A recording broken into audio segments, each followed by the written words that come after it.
जिस प्रकार से गंगा में स्नान करने से, डुबकी लगाने से हमें आनंद मिलता है, उसी प्रकार से ये कथा रूपी गंगा है। जब इसमें हम निरंतर एकाग्र होकर डुबकी लगाते हैं तो हमारा आनंद बढ़ता ही चला जाता है। जैसे किसी समुद्र को पार करने की हमें आवश्यकता हो तो सिर्फ 2 ही साधन होते हैं। कौन कौन से? या तो फ्लाइट से जाया जाए या पानी के जहाज से जाया जाए। तीसरा कोई रास्ता समुद्र को पार करने का नहीं है। ये संसार क्या है? ये मृत्युलोक क्या है जिसमें हम और आप रह रहे हैं? ये भी एक सागर है। कौन सा? भव सागर।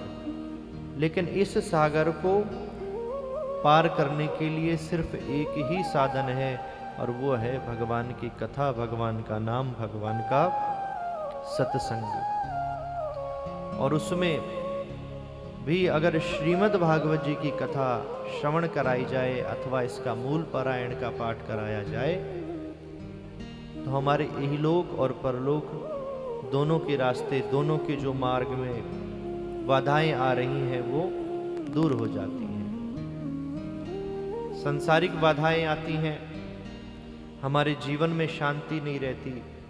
व्यापार करने चलते हैं, काम होते होते रह जाता है। किसी और कार्य में चलते हैं, काम होते होते रह जाता है। बच्चों की शादी नहीं होती, ऐसा लगता है कि कोई बाधा आ रही है।